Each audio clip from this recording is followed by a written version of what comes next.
Good morning, y'all. It's Kate at Kate's Garden Chicken and Cat Rambles. Look at that goofy chicken. You have all kinds of stuff to nibble on. You have worms, you have scratch out there, you have straw in your coop. Here they are. She's pecking through the fence, pecking holes in the plastic at the straw.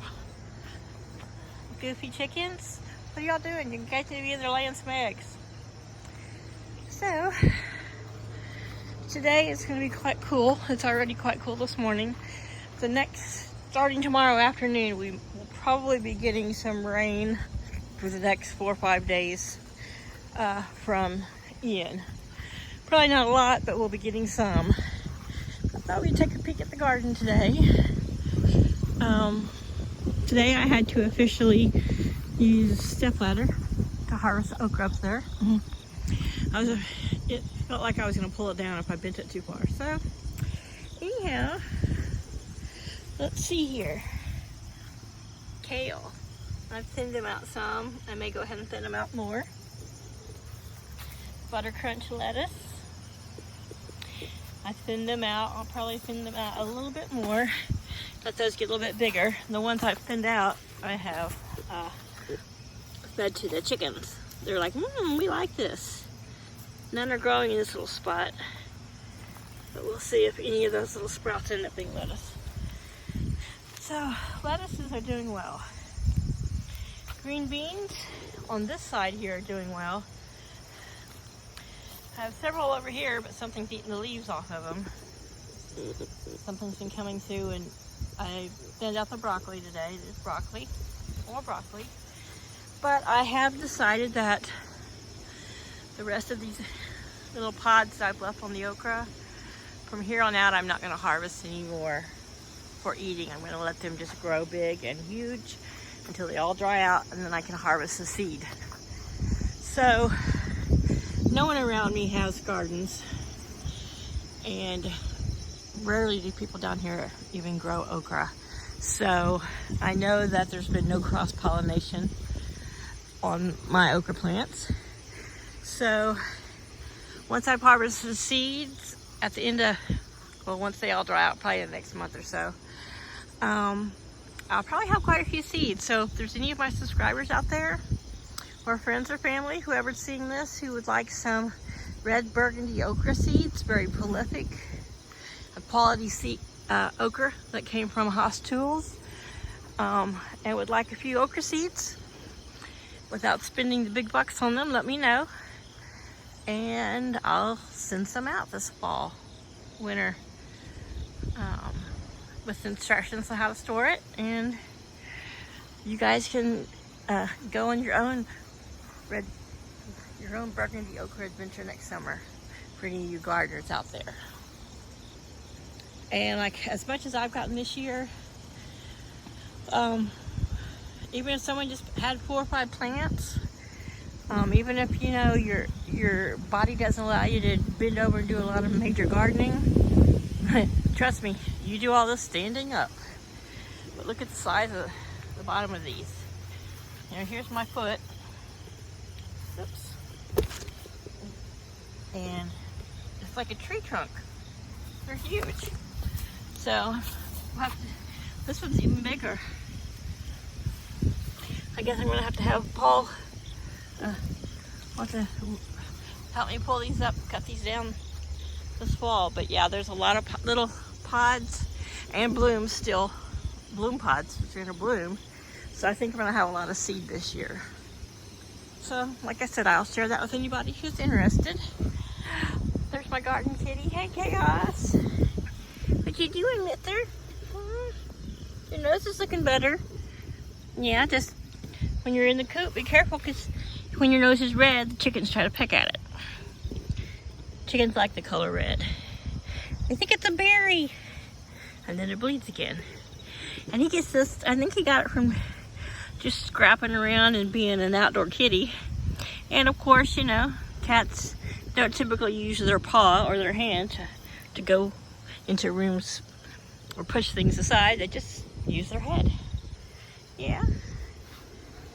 So I've got a little audience over here.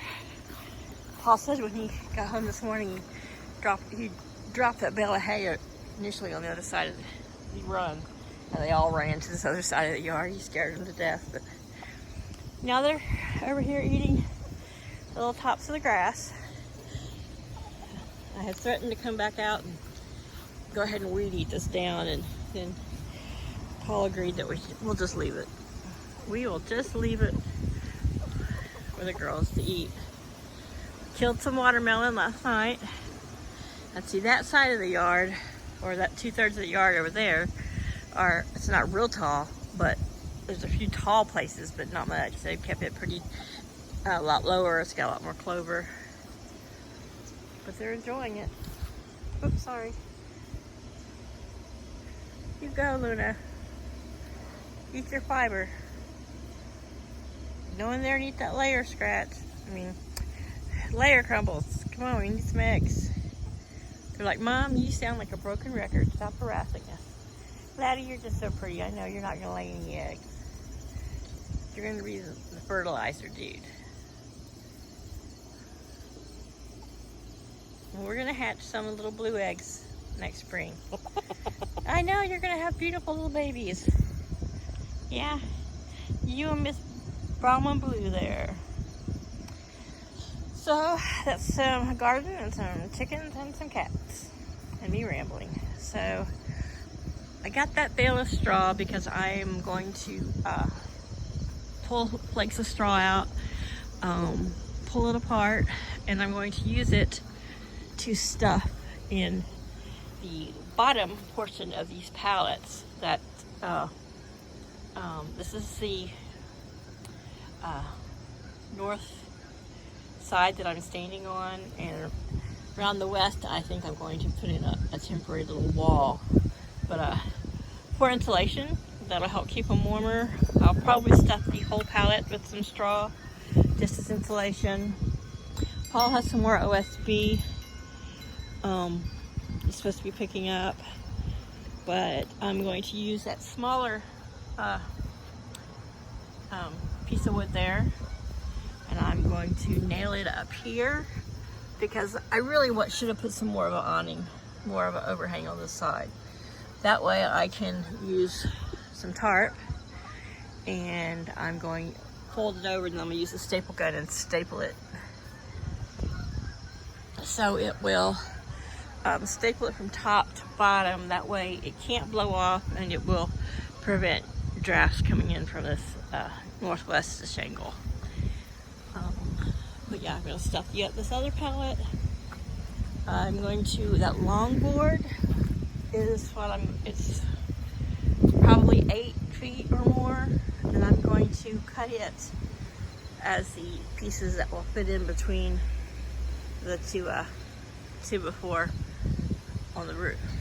So that will pop in to close up those holes. And then we will wrap, like I've said before in other videos, the whole coop end, and probably, God, this tree's 5 foot, 6 foot around, but I don't really want to come and enclose the whole 10 feet of it, but we're going to wrap it probably to halfway between the 5 foot pole and the 10 foot pole, and I may go ahead and wrap it a little higher all the way to the 10 foot pole, just for some windbreak. The run is pretty secure. I don't see any kind of creatures getting in. I'm still going to I'm not going to plug all these holes down here, but they have wire mesh, so if anything did crawl up there, still can't get in the coop. But I might reinforce that a bit.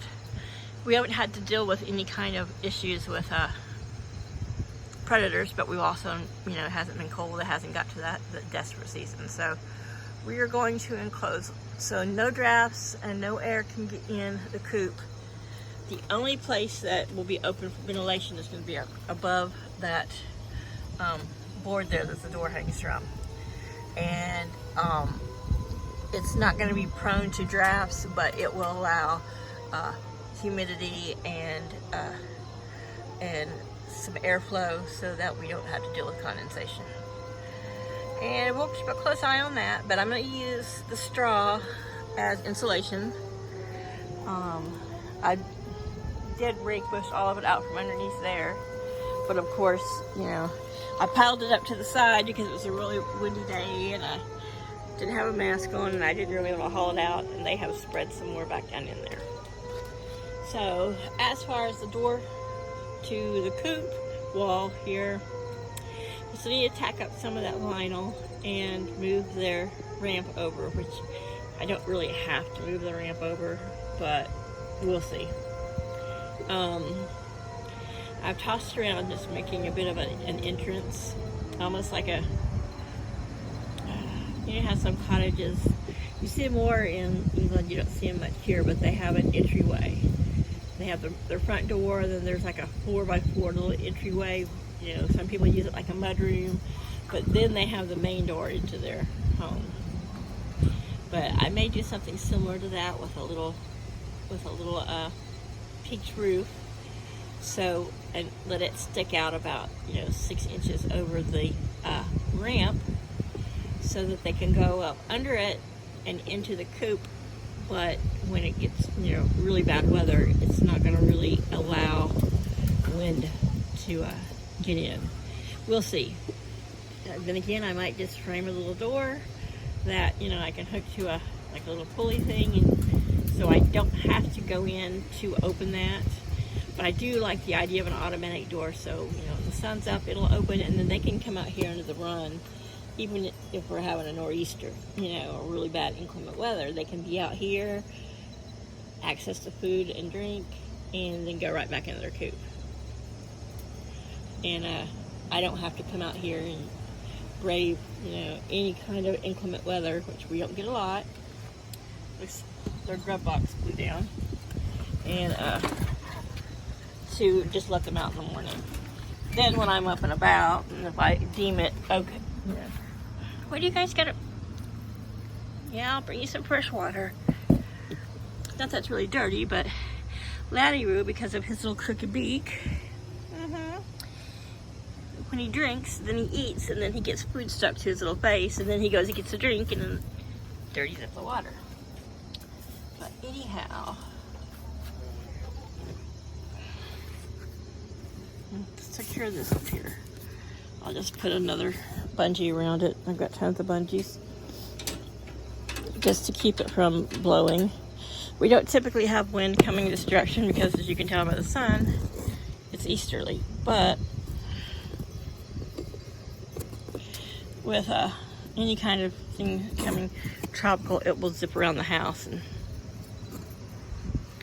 it's been coming this direction this morning, which it says, the weather says it's coming on the northeast, but it wasn't northeast. But so here's the east, so this is kind of northeast there, northwest, west. But anyhow, yeah, have a snack.